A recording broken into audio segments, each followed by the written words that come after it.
యాకోబు దేవుని సన్నిధిలో గడిపిన దానికి ప్రతిఫలం ఏమిటి చెప్పండి? ఆశీర్వాదం. కనుక ఈ సంవత్సరము మనం అనేకులకు ఆశీర్వాదకరంగా ఉండాలి. ఏమో వింటున్నారా? మనము అనేకులకు ఆశీర్వాదకరంగా ఉండాలి. నువ్వు ప్రార్థనలోన మార్పు కావాలి, పేరులోన మార్పు కావాలి, నడకలోన మార్పు కావాలి, చూపులోన మార్పు కావాలి, ఇంకా ఆశీర్వాదంలోన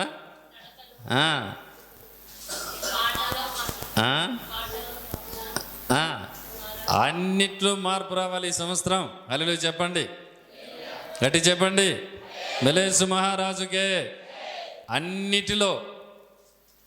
అన్నిటిలో మార్పు రావాలి.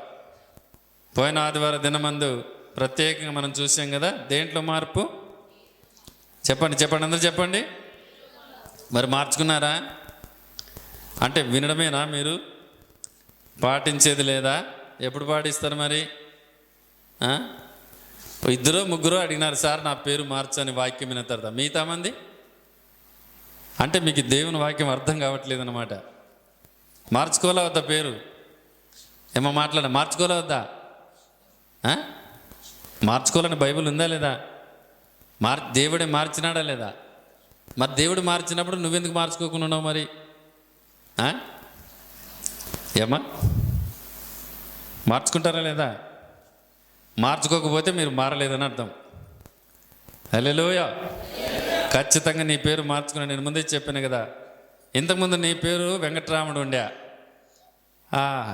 వెంకటరాముడు అని పిలిచొద్దు సార్, నన్ను ఇస్సాకు అని పిలుసు. ఏంటికంటే నేను యేసు ప్రభుని నమ్ముకున్నా, నా జీవితం మారింది, నా పేరు కూడా మార్చుకున్నా. సాక్ష్యం చెప్తావు నువ్వు. అర్థమైందా? నీ పేరులో సాక్ష్యం ఉంది.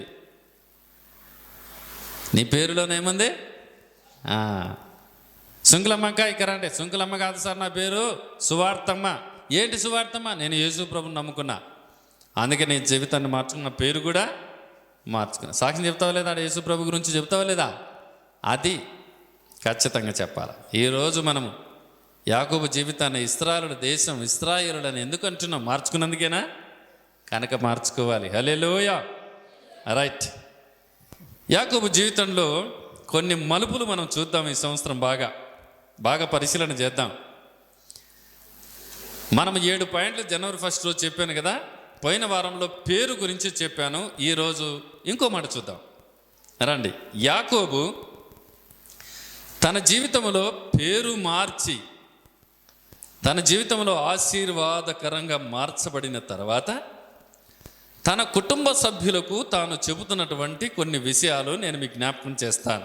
అందులో ఒక్క మాట చూద్దాం ఈరోజు. ఆదికాండము 35వ అధ్యాయం. ఆదికాండము 35వ అధ్యాయము మొదటి నుండి నేను చదువుతాను, మీరు జాగ్రత్తగా వినండి. మొదటి నుండి నేను చదువుతాను, జాగ్రత్తగా వినండి. ఆదికాండం 35వ అధ్యాయం మొదటి నుండి.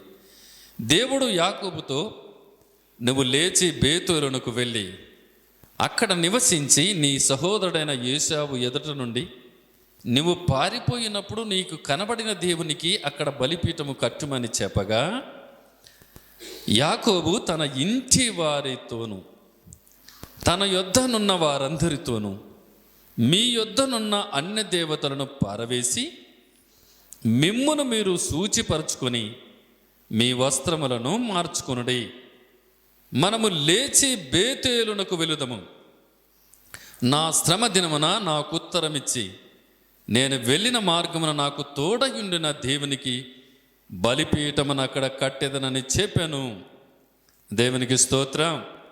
హల్లెలూయా. దేవుడు ఎప్పుడైతే వినాలి, దేవుడు ఎప్పుడైతే యాకోబు జీవితంలో పేరు మార్చి నేను బ్లెస్ చేశాను, ఇక నువ్వు వెళ్ళవచ్చు, నీ తండ్రి ఇంటి నుండి ఎప్పుడైతే నువ్వు పారిపోయి వచ్చినావో, నువ్వు పడుకున్న స్థలంలో నేను నీతో మాట్లాడాను కదా, అక్కడ వెళ్ళి నువ్వు మొక్కుబడి చేసుకుంది ఏమాడా? బలిపీఠం కడతాను, నాకేదైనా సంపాదన ఉంటే దాంట్లో 10వ భాగం ఇస్తానని నువ్వు ప్రామిస్ చేసుకున్నావు కనుక పైకి నువ్వు అక్కడ వెళ్ళాలి అన్నప్పుడు యాకోబు చక్కగా కుటుంబ సభ్యులు, జాగ్రత్త వినాలి, కుటుంబ సభ్యులను అందరినీ కూడా సిద్ధపరిచి బయలుదేరుతూ ఉన్నాడు. బయలుదేరుతున్న సమయంలోన మీకు అర్థం కావడానికి ఇలా చెప్తాను. కర్నూలు నుండి డోనికి రావడానికి బయలుదేరినాడు అనుకుందాం. వెల్దుత్తు దగ్గర కుటుంబ సభ్యులను, వింటున్నారా, కుటుంబ సభ్యులను నిలబెట్టేశాడు. కుటుంబ సభ్యులను, తన యుద్ధం ఉన్న వారందరినీ కూడా నిలబెట్టి 3 ప్రాముఖ్యమైన విషయాలను యాకోబు చెబుతున్నాడు. ఏమని? ఇదిగో మీరు ఇక్కడ నిలబడండి, మీరేం చేయాలంటే, నా శ్రమ దినమన నా దేవుడు నాకు ప్రత్యక్షమైన ఒక స్థలం ఉంది, అది బేతేలు. బేతేలు అనగా మందిరం, ఎల్ బేతేలు అనగా దేవుని మందిరం. కనుక మందిరము అని స్థలం అక్కడ పెట్టాను. కనుక ఆ స్థలము దగ్గర నేను బలిపీఠము కట్టడానికి బయలుదేరుతున్నాను. కాబట్టి మందిరంలో అడుగుపెట్టేదానికంటే ముందుగా మీరు ఇక్కడ మారాలి. అర్థమవుతుందా? బేతేలు అనగా మందిరం, ఎల్ బేతేలు అనగా బేతేలు దేవుడే దేవుడు అని అర్థం, దేవుని మందిరం. కనుక మందిరం అనే స్థలములోనికి మనం వెళ్తున్నాం. కాబట్టి దేవుని మందిరములో స్థలం అనే దాంట్లోకి వెళుచున్నందువలన మన దగ్గర కొన్ని క్రియలు ఉన్నాయి, అవన్నీ కూడా మార్చబడాలి. ఇక్కడ మనము మార్పు పొంది ఆ బేతేలులో అడుగు పెడదాము అని చెబుతూ 3 ప్రాముఖ్యమైన విషయాలు చెబుతున్నాడు. నంబర్ 1, ఒకటేమిటి అంటే, మీ యొద్దనున్న అన్య దేవతలన్నిటిని కూడా పారేసేయండి, మిమ్మును మీరు పరిశుద్ధపరచుకోండి, మీ వస్త్రాలను కూడా మార్చుకోండి. ఈ 3 విషయాలు 3 వారాలు నేను మీకు జ్ఞాపకం చేస్తాను, జాగ్రత్త వినండి. నంబర్ 1, ఒకటి ఏంటంటే, మీ వస్త్రములను మార్చుకోనండి. ఏం వస్త్రాలు బాగలేవా? యాది కట్టుకుంటే ఏముంది? ఏమా వస్త్రాలలో యాది కట్టుకుంటే ఏముంది? వస్త్రమే కదా. అంగి అంటే యా అంగి తొడుక్కుంటే ఏముంది? అంగి అంటారు కదా. పాయింట్ వేసుకుంటే యా పాయింట్ అయితేనే పాయింటే కదా. ఎందుకు వస్త్రాలు మార్చమంటున్నాడు యాకోబు? మీ వస్త్రాలు కూడా మారాలి. రండి, ఒక మంచి మాట నేను మీకు జ్ఞాపకం చేస్తాను. జెఫన్య గ్రంథము 1వ అధ్యాయం, జెఫన్య గ్రంథము 1వ అధ్యాయం 8వ వచనాన్ని మనం చదివితే అక్కడ బైబిల్ గ్రంథంలో ఏం చెబుతుందో ఒక మాట మనం చూద్దాం. జెఫన్య గ్రంథం 1వ అధ్యాయం ఎన్నో వచనం? 8వ వచనం. 8వ వచనాన్ని మనం చూద్దాం.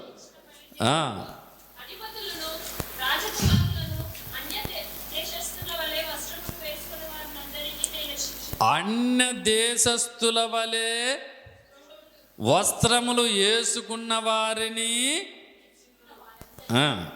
మళ్ళా చూద్దాం. యెహోవా ఏర్పాటు చేసిన బలిదినమందు అధిపతులను రాజకుమారులను అన్య దేశస్థుల వలె వస్త్రములు వేసుకుని వారందరినీ నేను శిక్షింతును.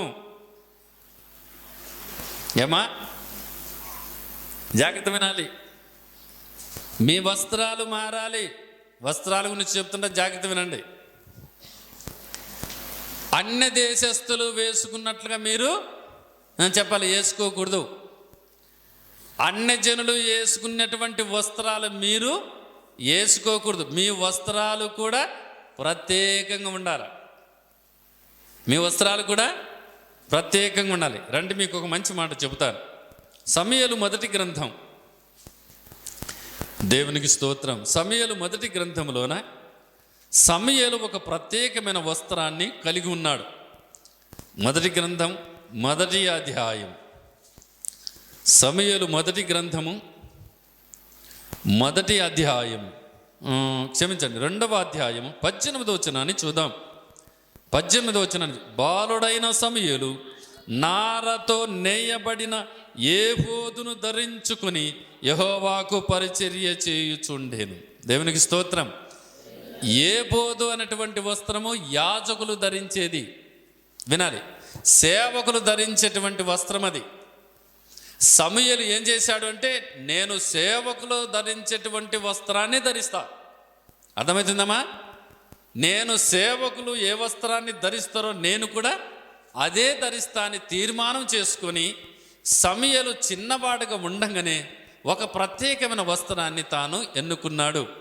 అక్కడనే ఉన్నారు ఏలి కుమారులు 2, కానీ వాళ్ళు వేసుకున్నటువంటి వస్త్రాలు వేరు. వాళ్ళు దేవునికి యాజకులై ఉన్నారు, కానీ వారి వస్త్రాలుగా వేరుగా ఉన్నాయి. కానీ సమూయేలు వస్త్రము మాత్రము వేరుగా ఉంది. సమూయేలు ఏ వస్త్రాన్ని ధరించాడు? ఇప్పుడు చెప్పాలి. సేవకులు ధరించుకునేటువంటి ఏఫోదు అనేటువంటి వస్త్రాన్ని ధరించుకున్నాడు. కనుక క్రైస్తవులమైనటువంటి మనము హిందువులు ధరించిన వస్త్రాలు మనం ధరించకూడదు. హిందువులు వేసుకున్నట్లుగా మనము వస్త్రాలు వేసుకోకూడదు. అర్థమవుతుంది కదమండి. ఇంకో మాట కూడా నేను మీకు జ్ఞాపకం చేస్తాను రండి. తిమోతి రాసినటువంటి మొదటి పత్రిక భాగంలో పౌలు గారు చెబుతున్నటువంటి రెండవ అధ్యాయము 9వ వచనాన్ని నేను చదువుతాను, జాగ్రత్త వినండి. 2వ అధ్యాయము తిమోతి రాసిన మొదటి పత్రిక 2వ అధ్యాయం 9వ వచనం. మరియు స్త్రీలను అనుకువయు స్వస్థ బుద్ధియు గలవారై ఉండి తగుమాత్రపు వస్త్రముల చేతనే గాని జడలతోనైనను బంగారముతోనైనను ముత్యములతోనైనను, బాగా వినండి, మిగుల వెలగల వస్త్రములతోనైనను అలంకరించుకొనక. 2 మాటలు అందులో ఉన్నాయి. తగుమాత్రపు వస్త్రాలు కింద ఫస్ట్ లైన్లోన, సెకండ్ లైన్లోన తగుమాత్రపు వస్త్రాలు అనేది, కింద లైన్లో 9వ వచ్చిన కింద లైన్ వెలగలిగిన వస్త్రాలు వద్దు, తగిన వస్త్రాలు ధరించండి, మిగుల వెలగలిగిన వస్త్రాలు ధరించొద్దు. రండి, అన్యులు వేసుకున్నటువంటి వస్త్రాలు మనము వేసుకోకూడదు. మనకు అర్థమవుతుంది అన్యులు ఏం వస్త్రాలు వేసుకుంటున్నారో మనం కళ్ళారు చూస్తున్నాం. కానీ అలాంటి వస్త్రాలు నువ్వు వేసుకోకూడదు, అలాంటి బట్టలు నువ్వు వేసుకోకూడదు. అర్థమవుతుందమ్మా? అలాంటి వస్త్రాలు వేసుకోకూడదు. ఇక్కడ ఇంకొక మాట కూడా మీకు జ్ఞాపకం చేస్తాను. చాలామంది సేవకుని పిల్లలు టీషర్ట్లు జీన్స్ ప్యాంట్లు వేస్తారు. స్టేజీల మీద ఎక్కి ఆ పిల్లలు పాటలు పాడతారు. మగపిల్లలు వేసే వస్త్రాలు ఆడపిల్లలు ఎందుకు వేసుకోవాలి? వేసుకోకూడదు కదా, వేసుకోకూడదు. బైబిల్లోన మగపిల్లల వస్త్రాలు కానీ ఆడపిల్లల వస్త్రాలు కానీ ఎవరు వాళ్ళు వేసుకోవాలంతే. ఇంకొకటి, పురుషుని వేసిన పురుషుడు వేసుకోవాలా, ఆడపిల్ల వేసం ఆడపిల్ల వేసుకోవాలా. పురుషుని వేసం ఆడపిల్ల వేయకూడదు, ఆడపిల్ల వేసం పురుషుడు వేసం వేయకూడదు. అతి పాత నిబంధన కాలాన్ని విషయం. ఇక్కడ వస్తే మాత్రము అన్యులు ఏం వేసుకుంటారు? ముందర 4 పిలకలు ఉంటాయి, వెనక 8 పిలకలు ఉంటాయి, అట్లాంటివి వేస్తారు. మనము పిలకలు ఏడబడేటివి వాళ్ళు వేసుకున్నట్టు మనం వేసుకోకూడదు. సాధువనట్టు మృదువైనట్టు వస్త్రాలు మనం వేసుకోవాలి. అర్థమవుతుందా? దేవునికి స్తోత్రం చెప్పండి. హల్లెలూయా. జాగ్రత్త వినండి. వస్త్రాల విషయం వచ్చేకాడికి ఏముందిలేండి వస్త్రాలు అని అంటారు.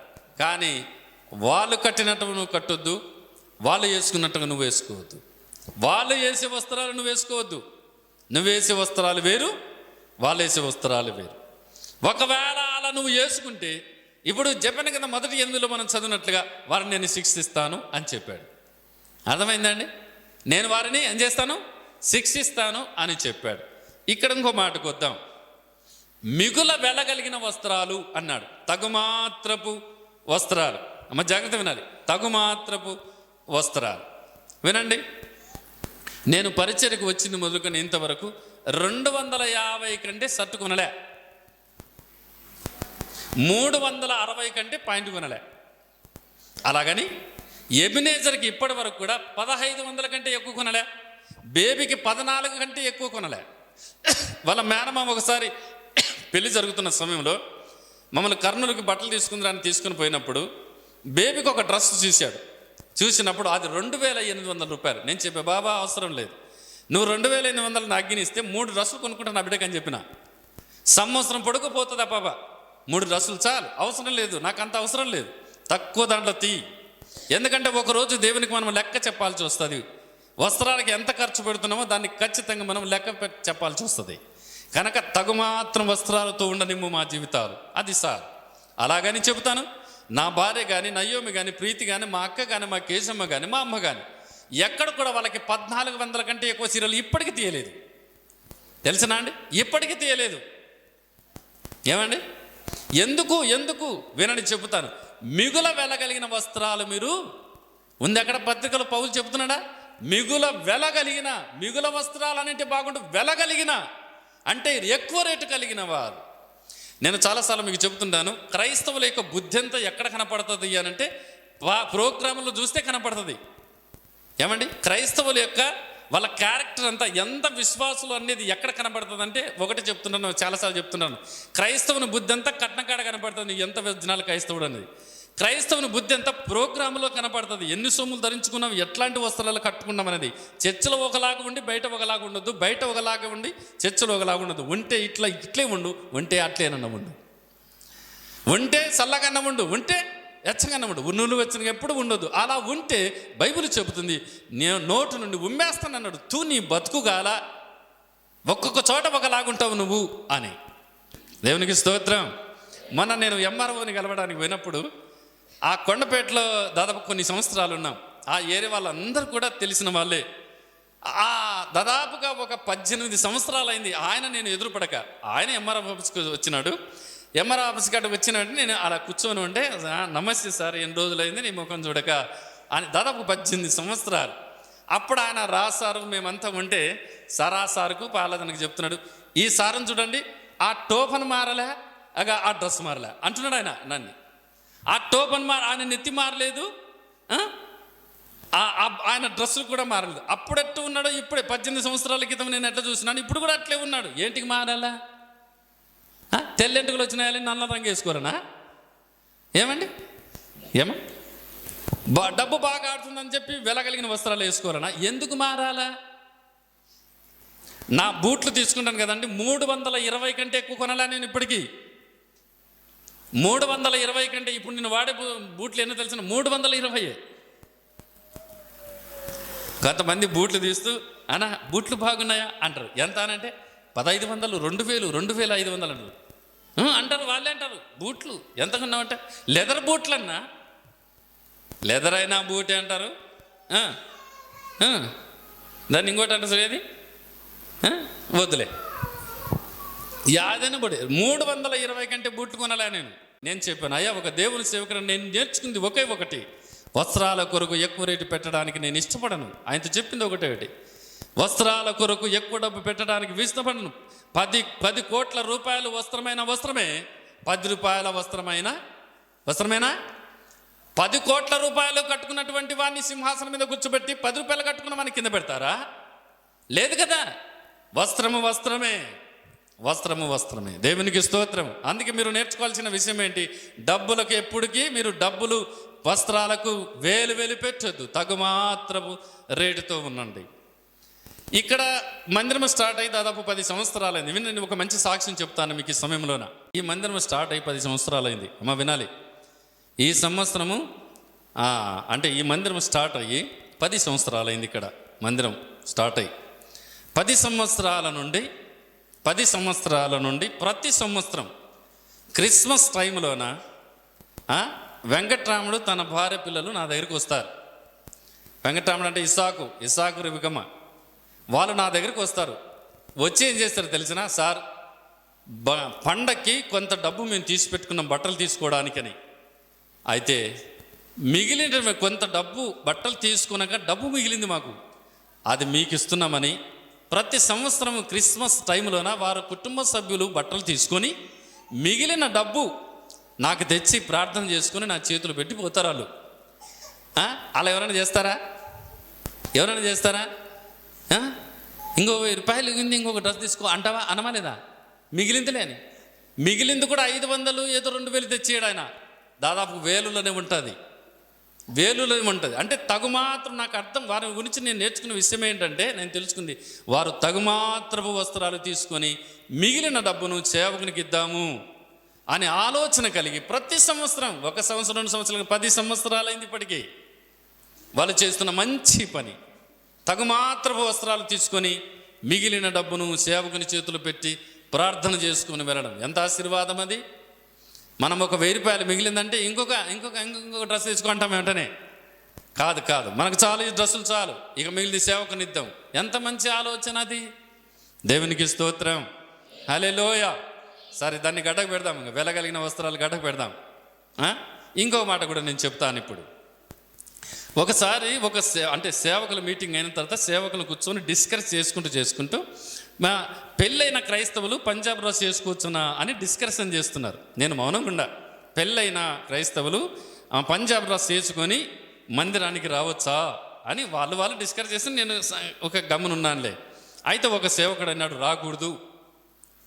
రాకూడదు, పంజాబ్ పెళ్ళైన వారు స్త్రీలు పంజాబ్ డ్రెస్ వేసుకొని రాకూడదు. ఓకే, నేనన్నా ఎందుకు వేసుకోకూడదు ఆ డ్రెస్సు? చీర కంటే ఎక్కువగా పంజాబ్ డ్రెస్ ఒళ్ళంతా ఉంటుంది, అర్థమవుతుందా? వెనకాల జాకెట్ చూడండి ఎంత ఎడల్పు ఉంటుందో, దానికంటే ఒళ్ళంతా కప్పుకున్నది పంజాబ్ డ్రెస్. వస్త్రమే.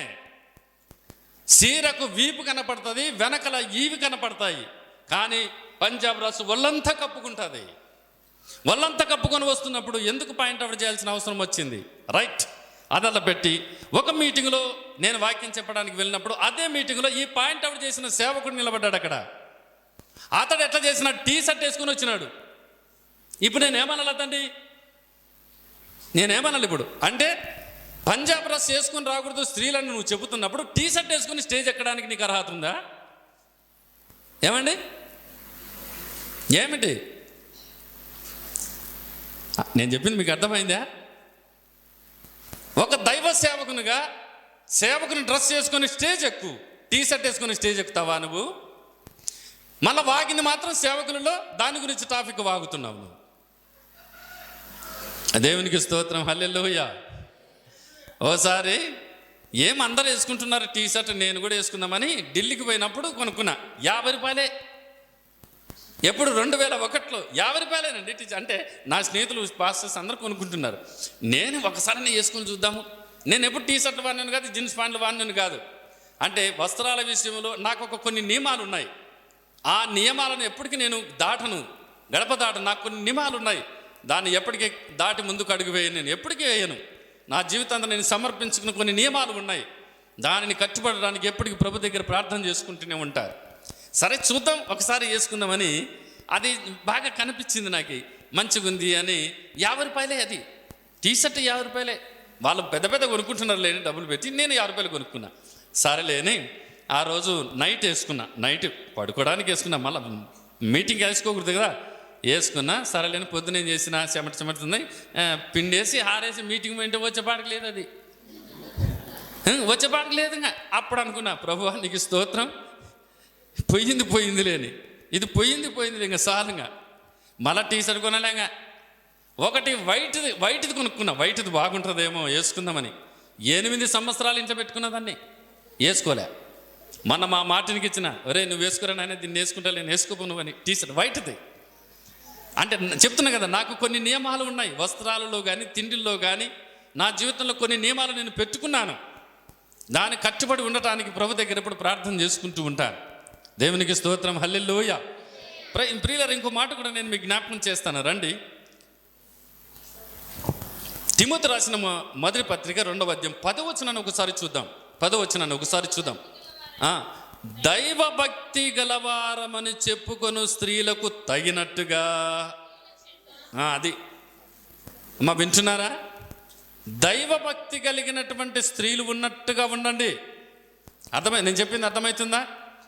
దైవ భక్తి కలిగిన స్త్రీలు, డబ్బు వ్యామోహం ఉండదు, బట్టల వ్యామోహం ఉండదు. దైవ భక్తి కలిగిన వారికి, స్త్రీలైనా సరే పురుషులైనా సరే, మిగతా లోక విషయాలలో వ్యామోహము ఎప్పుడుకుండదు, దైవ భక్తి కలిగినటువంటి వారికి. రండి, మీకు ఒక మంచి మాట చూపిస్తాను. యోనా గ్రంథము 3వ అధ్యాయం.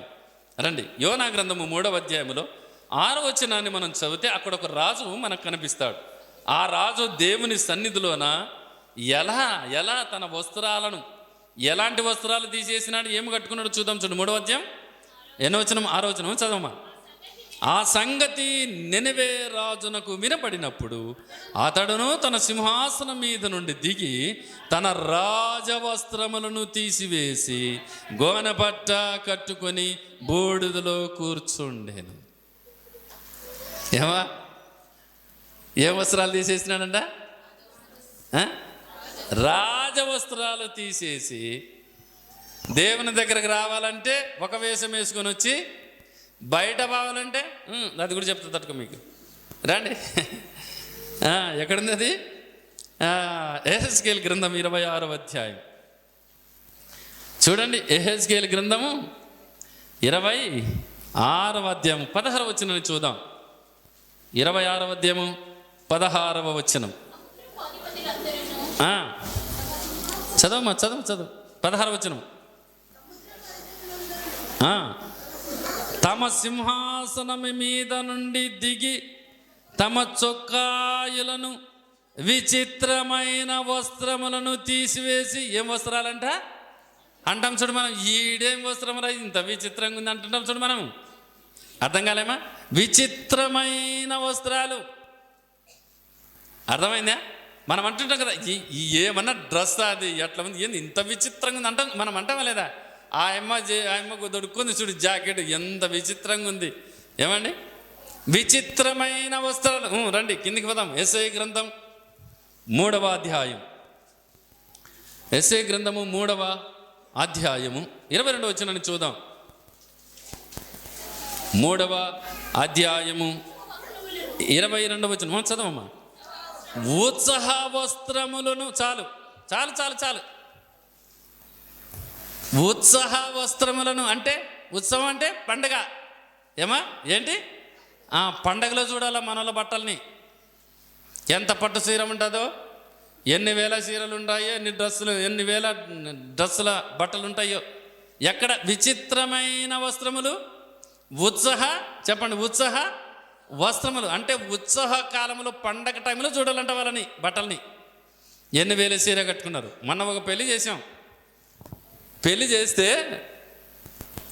పెళ్లి కొడుకు వాళ్ళ తండ్రి పెళ్లి కూతురుకు బట్టలు తీద్దామని పోయినాడంట షాపుకి. వినండి, షాపుకు పోతే కొంచెం పెళ్లి కూతురు కదా, మంచి డ్రెస్సులు తీద్దామని, సార్ ఓనర్ ఆయన బట్టలని ఒక 5,000 చీరలు చూపి, 5,000 లెక్క ఒకటి చూపి, ఒక 3 చీరలు చూపియండి వీళ్ళకి పెళ్లి కూతురికి అన్నాడంట. సరేలేని ఆయన ఒక్కొక్క చీర 5,000 అంట. వినండి, 5,000 చీర. ఆ పెళ్లి కొడుకు తండ్రి చెప్తున్నాడు నాకు, 5,000 చీర తీస్తే కనీసం చూడను కూడా చూడరంట పెళ్లి కూతురులు. దాంట్లోకి వెళ్ళి 5,000 చీర తీస్తే పెళ్లి కూతురులు చూడను కూడా చూడరంట దాంట్లోకి వెళ్ళి. ఏమ్మా చూడండి అంటే అక్కడ చూస్తారంట. ఎక్కడ వేసిన దాంట్లోకి వెళ్ళి చూడట్లేదంట, పైకి చూస్తారంటే ఆ చీరలకు వెళ్ళి. ఇంకా యావి బాగుండే ఈమె, ఓహో తరే. అప్పుడు ఆయన పిలిచి ఇంకా కొంచెం ఎక్కువ రేట్లు తీయాలంటే 8, 9, 10,000 చీరలు మళ్ళీ ఒక 3 తీసేసి దీంట్లోకి వెళ్ళి చూడారంట. దీంట్లోకి వెళ్ళి చూడ మళ్ళీ ఆ షాప్కి వెళ్ళి చూస్తారంట. ఏమిది ఇట్లా అని అంటే, ఎంత కావాలమ్మా అంటే, ఎంత ఏమి ఒక 20,000 పడాల పెళ్లి కూతురికి అంటారంట. ఒక్క చీర 20,000. నా ఎట్టటోనికి నాడ ఉన్నింటే వాళ్ళ క్రైస్తవం కాదు కదా, వాళ్ళ తోలు తీసేవాడిని. 20,000 ఒక చీర. సరేలే. అప్పుడు పెళ్లి కొడుకు ఫోన్ చేసినాడు, నాయన వీళ్ళేమో చాలా అడుగుతున్నారా బట్టలు, నన్నేం చంపేస్తట్టున్నారు వీళ్ళు, నన్ను ఎందుకు పంపిస్తామంటే, ఇంక ఆయన ఉండి, నాయన సరేలే పెళ్ళి కదా తీసుకొని అంటే 20,000 అంట చీరలు తీయంటే, ఇంక అప్పుడు కూర్చున్నారంట గర్రున దాంట్లో చుట్టూ. ఒక్కొక్క చీర 20,000. ఏమండి? అందుకే నేను చెప్తాను, క్రైస్తవుని బుద్ధి కట్నాల కాడ, బట్టల కాడ, ఉత్సవాల కాడ, కార్యక్రమం కాడ కనబడుతుంది. వేషాలు వేయకూడదు, నటించకూడదు. ఎప్పటికీ మందిరంలో ఎట్టున్నావో బయట కూడా అట్టే ఉండు, బయట ఎట్టున్నావో మందిరం కూడా అట్టే ఉండు. అర్థమైందా అండి? ఇప్పుడు నువ్వు చూసిన వ్యక్తిని నువ్వు ముసలోడవైనా కూడా అట్లే కనపడాల నువ్వు. అర్థమైందా అండి? దేవునికి స్తోత్రం. హల్లెలూయా, హల్లెలూయా. ఏమండి? 20,000 ఒక చీర. ఏమండి? 20,000 ఒక చీర.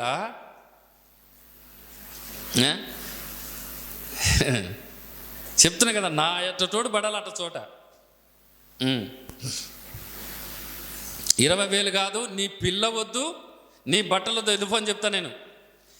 అడక్క తిన్న పిల్లల్ని చేసుకుంటాం మేము, చెప్తా నేను అంతే. అడక్క తిన్న పిల్లల్ని చేసుకుంటాం, వెళ్ళిపోండి. మీ బట్టలొద్దు, మీ సంసారం వద్దు. ఇలాంటి డబ్బుల వ్యామోహము, బట్టల వ్యామోహమును ఉన్నవాడు క్రైస్తవుడా? ఇన్ని వేల రూపాయల వస్త్రాలకు పెట్టడము, దేవుని సేవకు ఎప్పుడన్నా పెట్టావా? 20,000 రూపాయలు ఎప్పుడైనా కానుకిచ్చేవా దేవునికి? ఒక్క చీరకు పెడతావా 20,000 రూపాయలు? ఏమండి?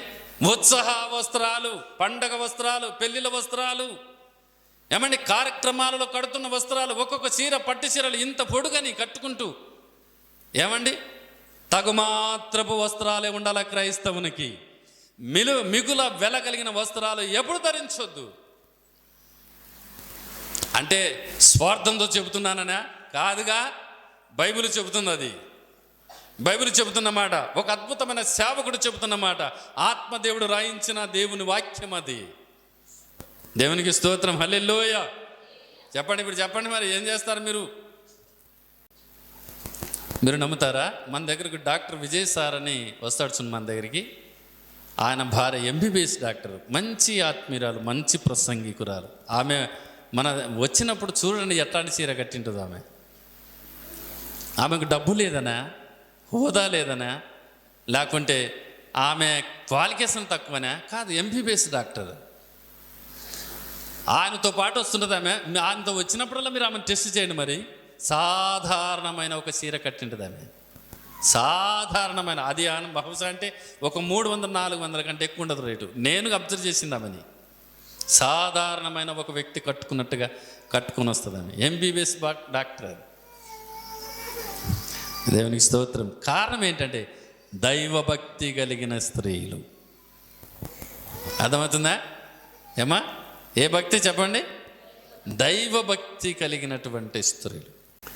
దేవునికి స్తోత్రం, హల్లెలూయా. అందుకే యాకోబు అంటున్నాడు, కానివ్వండి మీ వస్త్రాలు కూడా మారాలి. మనము లేచి బేతేలుకు మందిరానికి వెళుతున్నాము కనుక మీ వస్త్రాలను చెప్పండి మీ వస్త్రాలను మార్చండి. పంజాబ్ డ్రెస్సులు తెచ్చుకున్న పిల్లలు కూడా తిక్కవి కాదు, విచిత్రంగా కాదు. ఇక్కడ ఉంచుడు ఏమని చదువుకున్నాం ఎక్కడ హెచ్గిల్ 26:16 విచిత్రంగా పెట్టుకోదు, సాధువుగా ఉండని. బైబిల్ ఏం చెప్తుంది? సాధువుగా చక్కగా ఉండని. తగుమాత్రపు వస్త్రాలు, మిగుల కలిగిన వస్త్రాలు, విచిత్రమైన వస్త్రాలు, ఉత్సాహ వస్త్రాలు వద్దు. అట్లా వేసుకుంటున్న వారిని ఏం చేస్తానన్నాడు? చెప్పిన 1:8 శిక్షిస్తాను అన్నాడు. కనుక క్రైస్తవుల యొక్క వస్త్రధారణ కూడా మంచిగా ఉండాలి. అర్థమవుతుందామా? నేను ఒక మాట చెప్పమంటారా? ఒకసారి నేను మండపేట నుండి నేను పద్మ ఎబినేజర్ బేబీ, ఎబినేజర్కి 7 సంవత్సరాలు, బేబీ చిన్న పాప 2 సంవత్సరాలు అంతే. విజయవాడ దిగి విజయవాడ నుండి డోన్కి రావాలి. అయితే 7 సంవత్సరాలు కదా, ఎబినేజర్ ఎందుకు టికెట్ తీసుకోవాలి అని నేను ఎబినేజర్కి తీసుకోకుంటే కరెక్ట్గా విజయవాడ ట్రైన్ దిగినాము. టీసీ, ఆమె లేడీసు టీసీ అనుకోలే, టికెట్ అనింది. దిగినాము, టికెట్ అనింది. నాకు పద్మకు తీసుకున్నాము, ఎబినేజర్కి తీసుకోలే. 7 సంవత్సరాలు, పాపకు 2 సంవత్సరాలు. అప్పుడు మా ఇద్దరం ఇస్తే, బాబు ఎన్ని సంవత్సరాలు అంటే 7 సంవత్సరాలు మేడం. టికెట్ తీసుకున్నాం అంటే తీసుకోలే మేడం. రండి మీకు ఫైన్ వేస్తా అనింది. వారిని కథగాల ఏమి మాట్లాడలే. ఆమె అంటే పోతున్నాముగా ఆఫీసులోకి. ఈ తప్పు మనదేంది? తప్పు మంది కదండి. ఆఫీసులోకి పోతుంది. వాస్తవంగా ఎబినేజర్ టికెట్ ఎంత? 150 రూపాయలు. అది ఎక్స్ప్రెస్ కాబట్టి 150 రూపాయలు. ఆమె ఏమంటుంది? 350 రూపాయలు కట్టు ఫైన్తో అంటుంది. ఇంకా ఏం మాట్లాడలే. కుర్చీ మీద కూర్చొని నేను కూర్చొని ఇంకా సర్లేని నేను అస్సలు మాట్లాడలే. రండి అనింది, లోపల పోయినాం. ఫైన్ కట్టు, టికెట్ 150, కానీ మీకు ఫైన్ వేస్తున్నాం, బండి ఎక్కి నువ్వు ఫ్రీగా వచ్చినావు అని ఫైన్ 350 రూపాయలు కట్టంటే ఏం మాట్లాడలే. 500 తీసి ఇస్తున్నా. ఇట్లా తీసుకునేటప్పుడు ఆమె ఏమన్నది? మీరేం చేస్తారు అనింది. మేడం నేను దేవుని సేవకుణ్ణి. అప్పుడు ఆమె అంటున్న మాట ఏంటంటే, అందుకేనా మీరు సైలెంట్గా నా దగ్గరికి వస్తున్నారు అంటుంది ఆమె. అంటే ఆమెకు అర్థమైంది ఏంటి? మీరు చెప్పాలి ఇప్పుడు. ఆమెకు అర్థమైంది ఏంటి? ఇంకొకడైతే ఏమి ఎంతమంది తీసుకుంటా లేరు, అందరిని పట్టుకుంటుంటే వాను వానికి 7 ఏళ్ళు లేవు, 4 ఏళ్ళే. ఎంతమంది అన్నారు? వానికి 7 ఏళ్ళు ఉన్నా కూడా అంటారా లేదా? 4 ఏళ్ళే అంటారు లేదా? ఏం అందరిని పట్టుకుంటావాను? నాకు వాళ్ళు తెలుసు, వీళ్ళు తెలుసు, ఆ ఫోన్ చేస్తా, ఈ ఫోన్ చేస్తా. ఎంతమంది డిస్కషన్ చేస్తారా లేదా? ఆమె అంటున్నమాట, అందుకేనా మీరు ఇంత సైలెంట్గా మీరు మాట్లాడకుండా మౌనంగా ఉన్నారు అంటూ ఆమె ఒక మాట ఉంది. మీరు దేవుని సేవకులు కాబట్టి టికెట్ ఛార్జ్ మాత్రమే 150 రూపాయలు తీసుకుంటా అని 150 రూపాయలు తీసుకుందండి. దేవునికి స్తోత్రం.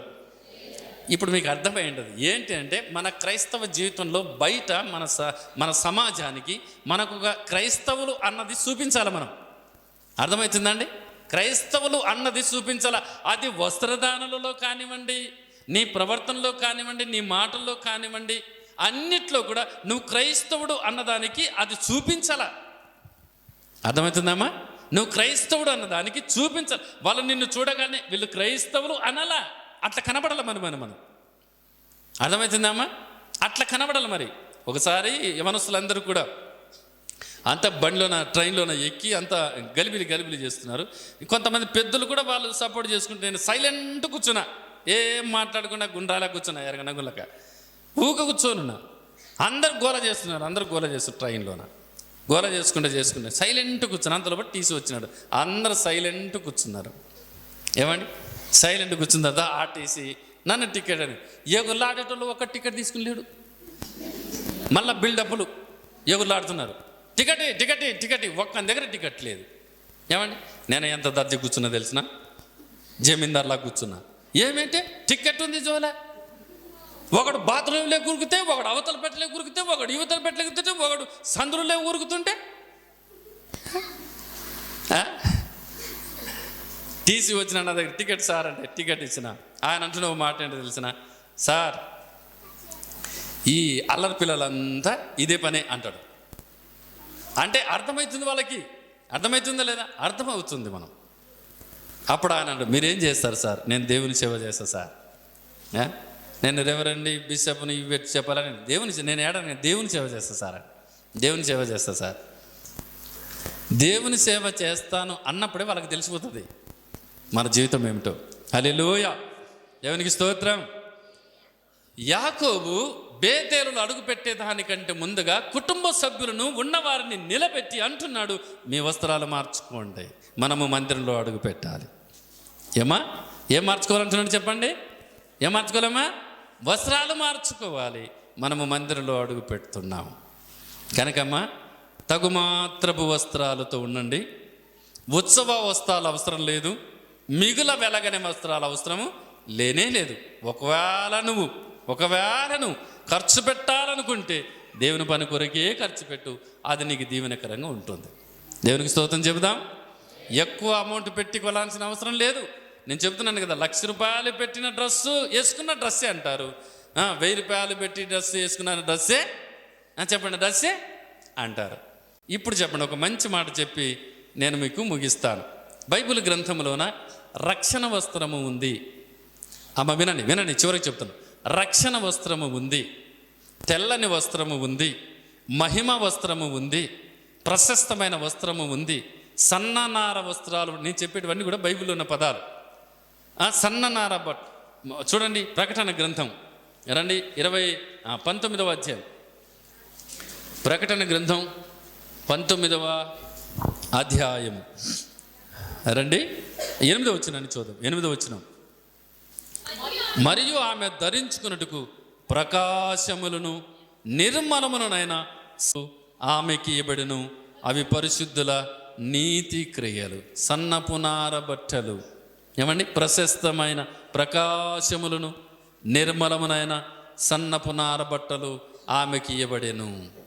మంచి వస్త్రాలు, ఏమండి సన్నపునార వస్త్రాలు అంటే చాలా శ్రేష్టమైనవి. ఏమండి పెళ్లి కుమార్తె ధరించుకున్నటువంటి వస్త్రాలు. వధువు సంఘాన్ని పోల్చి ఇక్కడ చెబుతున్నాడు. అవి తెల్లని వస్త్రాలు, దగదగ మెరుస్తూ ఉంటాయి. దానికి బంగారు లేదు, ఎండి లేదు, కిటికీ లేవు, ఏమీ లేవు. అది దేవుడు ఇచ్చేటువంటి ఒక మంచి వస్త్రం అది. ఆ తర్వాత సామెతల కింద 31వ అధ్యాయంలో ఆమె ఇంటి వారు రక్తవర్ణ వస్త్రములు ధరించిన వారు, రక్తముతో కడగబడిన జీవితాలు, రక్తముతో. ఆ తర్వాత యేసు ప్రభు యొక్క రక్తముతో తమ వస్త్రములను ఉదుక్కున్నవారు, యేసు ప్రభు యొక్క రక్తముతో తమ వస్త్రాలను ఉతుక్కున్నవారు. ఇవి ఉండాలండి మనకు, ఇవి కాదు. అర్థమైందా? ఇవి మనకు ఉండాలా అంటాడు. లాస్ట్కి అవి పరిశుద్ధుల నీతి క్రియలు అంటున్నాడు. ఇప్పుడు వస్త్రము ప్రాముఖ్యమా, క్రియ ప్రాముఖ్యమా చెప్పాలి. ఇప్పుడు మిగుల వెలగనటువంటి వస్త్రము ప్రాముఖ్యమా, నీ క్రియ సాధువైనట్టు మృదువైనట్టు ఆ క్రియ నీకు అలంకారమా చెప్పండి. ఇప్పుడు ఏది దైవ దృష్టికి, దైవభక్తి కలిగినటువంటి స్త్రీ దాంట్లోన ఏది దైవ దృష్టికి గొప్పది అని అంటే పరిశుద్ధ నీతి క్రియలే దేవుని దృష్టికి గొప్పవి. హల్లెలూయా. అలాంటి క్రియలు కలిగి ఉందాం. మిగిలిన వెలగలిగినటువంటి వస్త్రాలకు వెళ్ళాల్సిన అవసరమే లేదు. ₹10 బట్టనే అంటారు, ₹1000 బట్టనే అంటారు. ఏది ధరించుకున్నా బట్టే అంటారు, కానీ ఎబ్బో ఎంత అంటారు, ఏమన్నారు. ఆ తర్వాత పిల్లలంతా మురికి చేయడమే దాన్ని, మళ్ళా దాన్ని ఉతుకోవాల్సిందేనా, అంతేనా ఏమండి? కనుక దైవభక్తి కలిగినటువంటి బిడ్డలుగా ఈ వస్త్రాలను మనం ధరించుకునే వారముగా డబ్బులు వెల ఎక్కువగా పెట్టి కొనాల్సిన అవసరం ఏమీ లేనే లేదు. నువ్వు ఖర్చు పెట్టాలనుకుంటే దేవుని పని కొరకు ఖర్చు పెట్టు, అది దీవెనకరమాడుతుంది. ఒకవేళ నీ దగ్గర ₹2000 ఉన్నాక ₹1000 ఒక సీర తీసుకొని, ఏదో సార్ ఈ ₹1000 తీసుకొని పేదలకు 200 ఒక సీరలకు కొని అని చెప్పండి, అది మీకు ఆశీర్వాదకున్నది. పోయిన ఈ క్రిస్మస్ పండుగలో కొంతమంది అట్లే చేస్తున్నారు మన చర్చి సభ్యులు. కొన్ని సీరలు తెచ్చి సార్ ఇవ్వండి అని, కొంతమంది 5 సీరలు, కొంతమంది 10 సీరలు అట్లా తెచ్చి, కనుక 2000 పెట్టి నీ సీర కొట్టుకునే బదులుగా 1000-1500 కొనుక్కో, లేకుంటే ఒక 500 ఇచ్చి సార్గో ఇక పేదలకు ఒక 200-250 కొని పేదలకు పంచాలి, అది నీకెంతో దీవెనకరంగా. అర్థమవుతుందా? యాకోబు అంటున్న మాట ఏంటంటే, ఎందుకు వస్త్రాలను అంతగా ప్రాముఖ్యత ఇచ్చారు? ఒక మాట చెప్పి ముగిస్తాను, జాగ్రత్త వినండి. యాకోబు వస్త్రాలను మార్చుకోండి అని అన్నాడు కదా, ఆయన మామ ఇంట్లో నుంచి వచ్చినారు కదా పిల్లలందరూ, అర్థమవుతుందా? మామ ఇంట్లో నుంచి వచ్చారు, మామ ఇంట్లోనే అన్నీ ఉన్నాయి, ఏమి తక్కువ లేవు. పిలకల డ్రస్సులు ఉన్నాయి, పిలకల డ్రస్సులు ఉన్నాయి. తర్వాత జాబితా వస్తారు, కొన్ని చెప్తాను లేదు సబ్జెక్ట్ని బట్టి. కనుక ఇవి వద్దు, మీ నాయన ఇంట్లో వేసుకున్న డ్రెస్సులు వద్దామా, తీసేయండి ఇవి అని చెప్పాడు. తీసేయండి, మనము నిజ దేవుని దగ్గరకు, నిజ దేవుని మందిరంలోనికి అడుగు పెడుతున్నాం కనుక మీ వస్త్రాలు కూడా చెప్పండి, వస్త్రాలు కూడా మార్చుకోండి అని చెప్పి యాకోబును తన కుటుంబ సభ్యులను మందిరంలోనికి అడుగుపెట్టారు. ఆ తర్వాత నేను చెప్తాను మీకు, వాళ్ళు అవన్నీ మార్చుకున్నట్లుగా చివరిగా మీకు అర్థమవుతుంది. అవన్నీ మార్చుకొని మందిరంలో అడుగుపెట్టినట్టుగా మనం చూస్తాం. కనుక ఈ సంవత్సరంలో జాగ్రత్త వినండి, వస్త్రాల విషయంలో నువ్వు జాగ్రత్త వహించి చెప్పండి, మిగుల వెలగలిగిన వస్త్రాలు అవసరం లేదు. ఉత్సవ వస్త్రాలు, తర్వాత విచిత్రమైన వస్త్రాల జోలికి వెళ్లకుండగా తగుమాత్రపు వస్త్రములతోటే ప్రభును మహిమపరచు, అది నీకు ఘనము. కళ్ళు మూసుకోండి, ప్రార్థన చేసుకుందాం.